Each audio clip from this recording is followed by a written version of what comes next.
Hi, everybody. Once again, welcome to Gibbs Stadium and welcome to Inside Wofford Football with head coach Sean Watson. I'm Jim Noble. As always, brought to you by Yokohama. Well, tough day at the ranch last Saturday.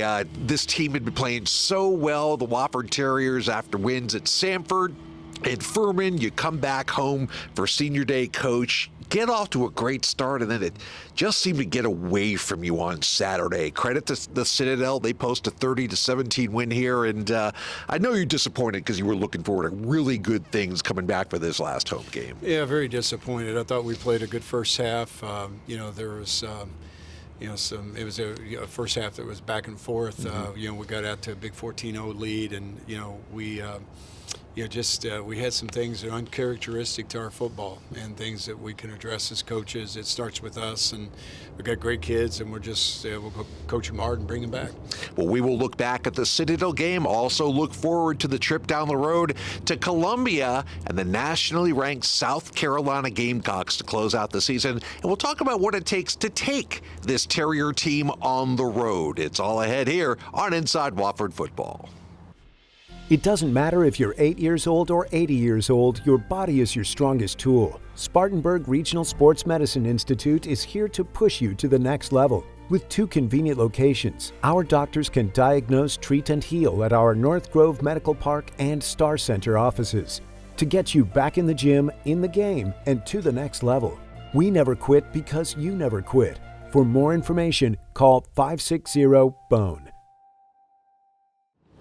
All right, senior day here at Gibbs Stadium last Saturday. There's always a lot of emotion surrounding that days. How prepared did you feel that your team, especially your upperclassmen, were in terms of rolling out there and trying to get that final home win? I thought they were in great shape. We showed it coming out of the blocks with a 14-0 lead. The guys did they were into the game. They were into the moment. It meant a lot to our seniors, and really, again, grateful for those guys and all that they have given us over the couple years I've been here. All right, the great start out of the box. As Coach mentioned, Terriers got the ball first, and Ryan Ingram rips off a big long run, 35 yards, kind of gets everything going. And then on the scoring play, on your first possession, very nicely set up play. The wheel route to J.T. Smith coming out of the backfield. Talk about the structure of that play and how Amari Odom and J.T. really pulled it off to perfection. Well, it's a crossing rail route, and we had a number of guys. We were always trying to run some distraction on the man player, and we were able to get him distracted. And J.T. did a great job at executing technique and getting walled off on the red line. And my man Amari. It was a beautiful throw. Good decision, good throw, on time and on target. And great catch, too, by Smith, too. Not a very easy one. And very quickly, before the crowd even gets into their seats, it's 7-0. And then, of course, the Citadel, their first possession, they've got a punt. And special teams has really come a long way, I think, between where they were maybe after 3 or 4 games. Mitch Doolittle kind of spearheads the charge on there. And you got a big play. Isaiah Wadsworth playing his last game at Gibbs Stadium, gets in there for the block, and Javario Titch scoop and score. That unit really, really has made some strides, haven't they? Yeah, the whole special teams has. Mitch he's one of the best in FCS football, one of the best in the country at scheming up and motivating and doing a great job of getting in all aspects. We've been really good all year long, and that was a big play for us. So it's 14-0 Wofford midway through the first quarter. Then did you feel anything change? Was there any precursor to the fact that maybe the Citadel just hadn't gotten their feet under them? Because then they seemed to settle down. They stayed on the field a little bit longer offensively. And they hit a couple of big chunk plays, especially through the air that, as you said, uncharacteristic for our defense, who had been limiting the big play all season long. Right. No, they continue to do what they did or do, and they, their we knew style of play was going to play big into this ball game, and they did. They hit some big plays on us that were really uncharacteristic of what we've been playing defensively. So.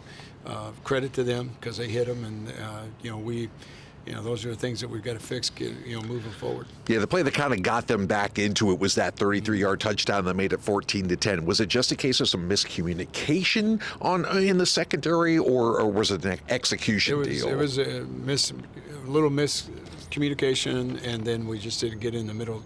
We didn't reroute a receiver, and we got caught with 2 up on the middle third player, and he got hung back into the field, and they were able to hit a really 4 verts, which is a pretty simple play, obviously very effective for them, and again, that's so uncharacteristic of the way we play, because usually we're spot on that. So it's 17-14 at halftime after the two teams traded field goals before the break. And I know I ask you this about every week, but at halftime, how are you feeling, and what adjustments, if any, were you guys trying to make entering the third quarter? You always make adjustments, because now you see how each team's game plan each other, and then you kind of need to know where you need to go from there. So adjustments are always a part of actually while you're playing, and then you solidify those at halftime. I felt like we were disappointed that we gave up 3 points, and felt like we could have done a better job managing the clock offensively down there to set up our defense better. So we need to just clean up those things, and we've got to coming out at halftime, though, I felt like, we were, a give and take ball game. Sure. We were in a street fight, and that's the way these SoCon games are. Yeah, it seemed third quarter, as I went back and watched the game, was that's when the third down problem started. Offensively, you were sputtering a little bit, just some little tiny mishaps, a ball not being placed where, or a catch not being made, and then they were converting on third down. When one team's not, and the other team is, that sort of gets the ball rolling in the different direction. And I know that's been a priority for you, third down. No, it has. We had opportunities, and like you said, we had receivers open, right decision, ball behind, or something like that, and it's execution. So, or it could have been just making the play, making the catch, and then we gave up explosive plays on third down again, which is so uncharacteristic of who we are. Yeah, the one that eventually put the Citadel into the lead was the long pass. It was a 54-yard touchdown pass and catch and run by Cooper Wallace. That put the Citadel up 23-17. But still, entering the fourth quarter, it's a one-score game. You guys know you have the potential offensively to not only score, but to control the ball while you're doing so. And then turnovers raise up. Right. And again, another thing that Amari Odom has been pretty good. Our running backs have done a nice job most of the season of holding on to the football. And it just came out of nowhere, it seemed, in the fourth quarter. Yeah, those are fundamental errors, and we've been awesome at that. I think those are the two fumbles this year. Yeah, you just saw that's them. That's amazing, yeah. It was one of them got a hat put through a ball, which is, fundamentally got to get 2 on, and then we got low and loose with the ball, and it came out.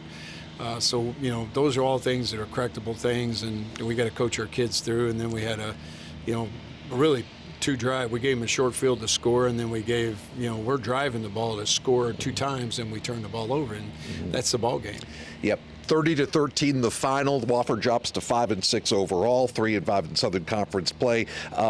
You look at that whole ball of wax, and it's like you were saying, uncharacteristic of this team and the way they performed all year in several departments. So what's your level of hope and confidence that they can correct those and bounce back in a game we're going to look ahead to in a second for the final game of the year? Great people fix things. And we got great people that really care, and we got coaching staff and players, and we'll get it fixed. All right, we will look ahead when we come back to the last game of the year, and it's a big one on the road at South Carolina. It's next here on Inside Wofford Football, brought to you by Yokohama. Ingalls only sells USDA choice and prime cuts of meat. Maybe it's time to reward yourself.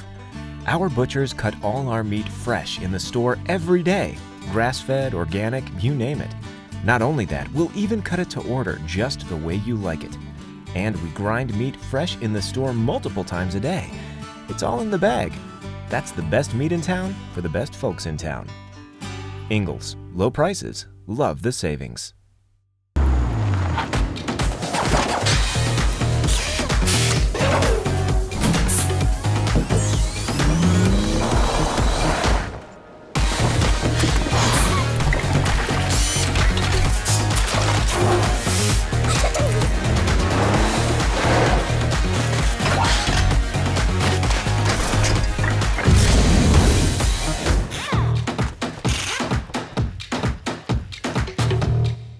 Welcome back. The season will end at Columbia, South Carolina, Saturday, 4 p.m. Eastern Time at Williams-Brice Stadium.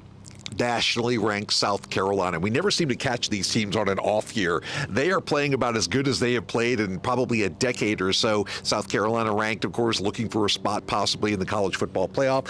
Shane Beamer's done a nice job with that team, and he has a lot of characteristics of his father, Frank Beamer. As you look at South Carolina, understanding it's pretty early in the week of preparation, what stands out to you about the Gamecocks? A couple of things. Number one, they're very well coached. Number two, they got great personnel, and they've gotten better and better and better as the seasons wore on. And I think they've really settled into the people that are playing, that you see playing now, have actually earned those positions through the season, and it's just been a progression of getting better and better and better.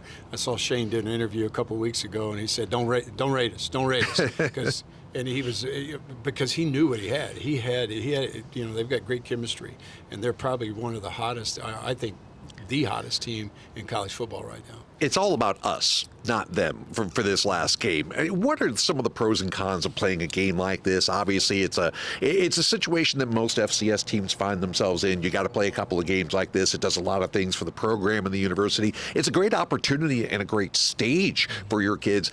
But it's not a great assignment playing against an SEC team rolling through the season. It can be a physical kind of thing. You're getting it at the end of the season. How do you feel about scheduling these games overall? Well, you have to schedule them. Mm-hmm. I mean, that's just the climate of college football today for the FCS schools especially. And it's okay, because I think it's, those are games that you want to play, your kids want to play. Mm-hmm. It's a reason that, you come if you have that kind of, you have one of those on your schedule a year. It just, everybody benefits. I think kids want to be in those games too. Yeah. So, and it's just, for us, it's another opportunity to continue to grow our program. That's the way that I'm looking at this week. I get to work with them one more week before spring practice, and we get into the whole regimen of winter conditioning, spring practice. So, we'll keep our head down, and we'll just keep working on growing our program. Well, we're looking forward to it. We hope we see as many Terriers as we can in the stands down there in Columbia on Saturday. Before we go, it's a road game, the final game of the year. Packing up a football team and traveling and feeding over 100 people is a big logistical thing. And you're the CEO of the program, and I know we don't have the largest support staff of any FCS school in the country. How hands-on are you? How much do you delegate to people like Tom Liebenow, your director of operations, your equipment managers, your athletic training staff? People don't understand what a big thing it is, and how hands-on are you? Well, first off, Thomas Liebenow does a lot. He's my DFO. He also is the head of our equipment at Wofford College. Like you said, we don't have a tremendously big support staff, and so Thomas solicits, and it's just our culture here. All of our assistant coaches are involved in picking up equipment, helping to pack the truck, unpacking the truck. We all get involved. We serve our kids before meals, and then Thomas spearheads all the organization, and he does a great job. And then we've got some student assistants, former players, guys who are injured, who have done a tremendous job of helping us. I can't say enough for what those guys have done to help Thomas out. So, being a mom and pop shop, we really work hard together to make our players' experience a great experience. I can vouch. Been with these guys on the road. It's a tightly run ship, and we appreciate all the work that all the guys who don't get a lot of publicity do behind the scenes to make this Wofford football machine tick. We appreciate your time as well. Best luck down in Columbia. Have some fun out there. I think that's the key for your kids and your team. Great stage, a lot of people watching. Hope you guys have a great game. Thank you. All right, and for Sean Watson, our entire video crew behind the camera, I'm Jim Noble, wishing you a wonderful, wonderful week, and hopefully we'll be talking about a great game next week here on Inside Wofford Football.